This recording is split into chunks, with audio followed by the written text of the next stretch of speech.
hi friends welcome to Nadiya creatives இன்னைக்கு நம்ம பார்க்க போறது தக்காளி வெச்சு ஒரு சைடு டிஷ் தான் தக்காளி ஊறுகாய் எப்படி செய்யறதுன்னு பார்க்கலாம் அதுக்கு நல்லா வந்து 1 கிலோ அளவுக்கு தக்காளி எடுத்து நல்லா பொடியா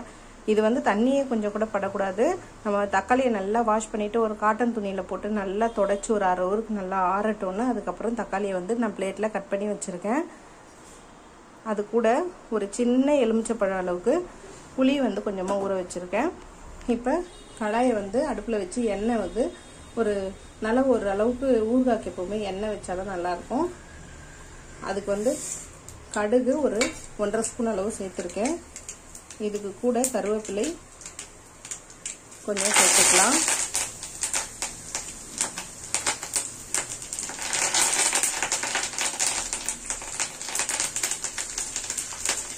இப்போ நல்லா பொரிஞ்சிருச்சு இதுக்கு கூட ஒரு 10 பல்ல அளவுக்கு பூண்டு எடுத்து நல்லா வந்து தோல் எடுத்துட்டு இடிச்சு வச்சிருக்கேன் ரொம்ப போட வேண்டாம் இது ஃப்ளேவர் ரொம்ப அதிகமாயிரும் அதுக்காக லைட்டா ஒரு 10 பல்ல அளவுக்கு பூண்டு எடுத்து இடிச்சு வச்சிருந்தேன் அதை மட்டும் நம்ம சேர்த்துக்கிட்டு இந்த எண்ணெயோட லைட்டா வதக்கிக்கலாம்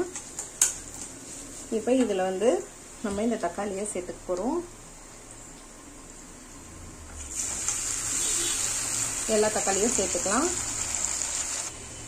இப்போ இந்த தக்காளியை நல்லா வதக்கிக்கலாம்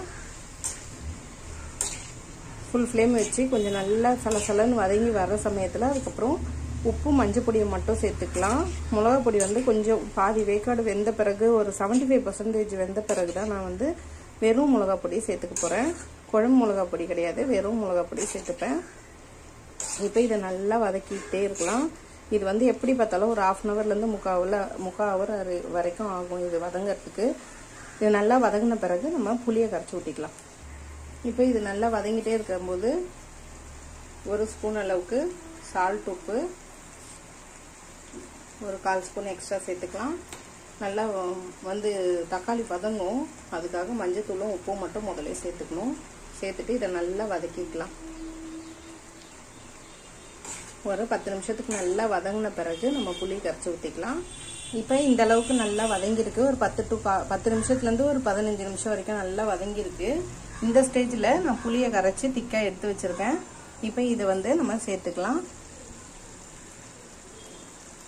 இது ஒரு 10 நாள்லேருந்து 15 நாள் வரைக்கும் கெட்டு போகாமல் இருக்கும் இதே ஃப்ரிட்ஜில் வச்சிங்கன்னா 1 மாதம் வரைக்கும் கூட கெட்டு போகாமல் இருக்கும் இப்போ இந்த புளி தண்ணி ஊற்றி நல்லா கலந்து கொடுத்துக்கலாம்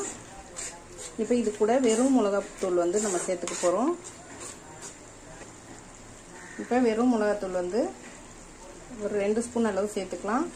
காரத்தை பார்த்துட்டு கூட சேர்த்துக்கலாம் 2 to 2.5 ஸ்பூன் சேர்த்துட்டு காரம் எப்படி இருக்குன்னு பார்த்துட்டு அதுக்கப்புறம் கூட நம்ம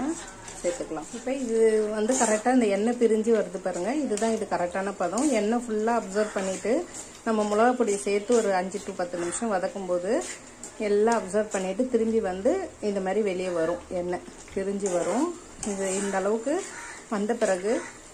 நம்ம கேஸை ஆஃப் பண்ணிடலாம் இது வந்து சப்பாத்தி பூரி இட்லி தோசை அப்புறம் வந்து உப்புமா ஐட்டம்ஸு எல்லாத்துக்குமே சூப்பராக இருக்கும் அதே மாதிரி தயிர் சாதம் வெரைட்டி ரைஸ்க்கு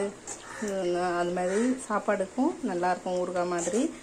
இதே மாதிரி செஞ்சு பாருங்கள் செஞ்சு பார்த்துட்டு கண்டிப்பாக கமெண்ட்டில் எப்படி இருக்குன்னு சொல்லுங்கள் உங்களுக்கு பிடிச்சிருந்தா லைக் பண்ணுங்கள் ஷேர் பண்ணுங்கள் கமெண்ட் பண்ணுங்கள் சப்ஸ்கிரைப் பண்ணுங்கள் பக்கத்தில் பெல் ஐக்கான் பட்டனை ப்ரெஸ் பண்ண மறந்துடாதீங்க தேங்க்யூ